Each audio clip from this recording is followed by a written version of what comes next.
Coucou à tous, j'espère que vous allez bien. Voilà, moi je vais super bien. Eh bien, mon projet sur cette chaîne, c'est de vous tenir informé des faits qui se passent ici et ailleurs. Alors, si vous êtes nouveau et vous passez par ici, n'hésitez surtout pas de vous abonner sur ma chaîne.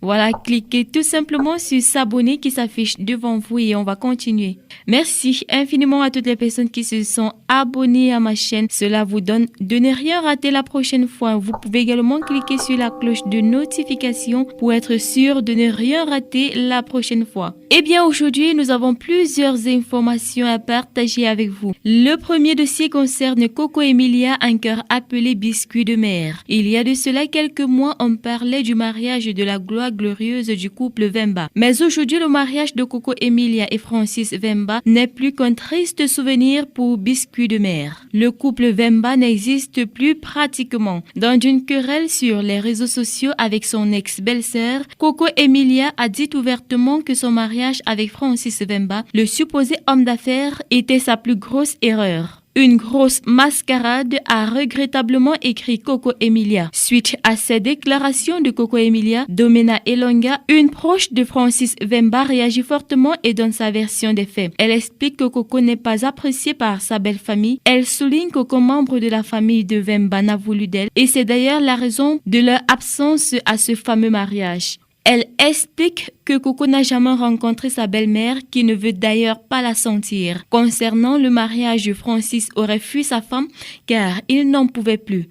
Coco veut juste faire croire qu'elle est partie d'elle-même. Eh bien, cet autre dossier qui parle de l'artiste, chanteur et arrangeur ivoirien Baby Philippe s'est marié traditionnellement samedi dernier avec la nouvelle reine de son cœur, Marie-Laure Zouzou. Après sa déception amoureuse dans sa relation avec Fatim, celle qu'il a baptisée Maman Jeanne et dont il faisait constamment les éloges dans ses chansons, Baby Philippe vient à nouveau de trouver le bonheur aux côtés d'une autre précieuse perle. Le mariage coutumier du talentueux chanteur du coupé décalé a été célébré à l'espace Loris Even à la Riviera Palmeraie en présence de plusieurs artistes. Yobo Constant Joël alias Kérosène, l'interprète du refrain Appelez-moi l'élu, a laissé un message amical à son arrangeur dans lequel il dit tu ne m'as pas invité.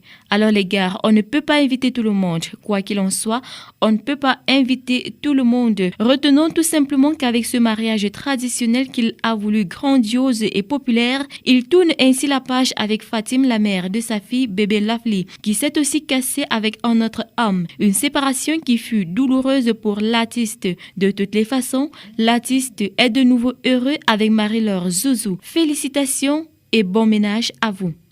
Et voilà, dans cet autre dossier, nous vous présentons les raisons pour lesquelles Fally Ipupa a bloqué Inosbi sur tous les réseaux sociaux. L'actuelle pépite de la musique congolaise a fait une sortie sur son grand frère Fally Ipupa. Il révèle avoir envoyé son single dans le titre Paula à Fally pour qu'il écoute et donne son point de vue avant sa sortie. L'artiste a malheureusement été surpris de la réaction de son aîné. En effet, Fally lui a demandé d'annuler le projet car selon lui, la chanson était nulle. Ces paroles de Ndicap Lameveille ont découragé Inosbi, mais il a pris le risque de mettre la chanson sur le marché et à sa grande surprise, c'était une réussite totale. Inosbi pense que c'est pour cette raison que Fally l'a bloqué sur tous les réseaux sociaux. Il dit, au lieu que le vieux m'appelle pour m'encourager et de faire mieux prochainement, comme Ferengola, le Padre, le Métis Noir l'ont fait, il a préféré me bloquer sur tous les réseaux sociaux. On espère tout simplement qu'un jour, les deux là vont finir par s'entendre.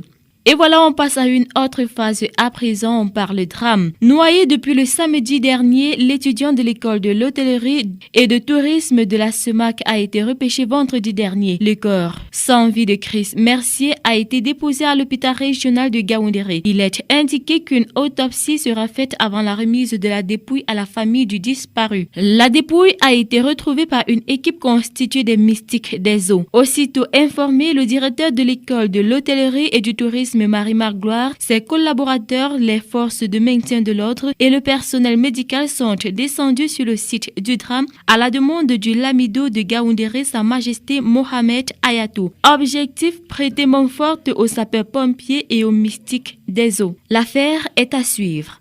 Une histoire de jalousie qui se transforme en drame à Djemba. Un village de Yokadouma, c'est à l'est du Cameroun. Un homme a attaqué son ex-petite amie pour avoir épousé un autre homme en ôtant la vie à ses 5 enfants. En effet, après de longues années d'investissement auprès de sa bien-aimée, le monsieur a subi le rejet de sa future belle famille et c'est ainsi que sa dulcinée est allée dans les bras d'une autre personne. Le monsieur n'a pas digéré le fait que son ex-petite amie soit en couple avec une autre personne et par vengeance, il décide de commettre un acte qui se veut irréparable. Le soir du 23 mars dernier, il décide de voir les enfants de son ex-amant. Il leur apportera du chocolat et du pain et les enfants lui ont fait confiance et ont mangé le chocolat avec le pain. Une nourriture qui leur coûtera malheureusement la vie. Les membres de la famille des enfants disparus en colère se sont précipités vers la maison de cet homme et ont mis le feu à sa colonie. Aussitôt informé de cette situation, le préfet du département de la Bomba-et-Goko est descendu sur les lieux du drame. Valérie Norbert Kouela a transmis les condoléances du gouvernement à la famille attristée. La famille du suspect s'est réfugiée dans un endroit à présent inconnu. Pour l'heure, l'enquête est entre les mains de la police des provinces de Bomba et Goko, c'est à l'est du Cameroun.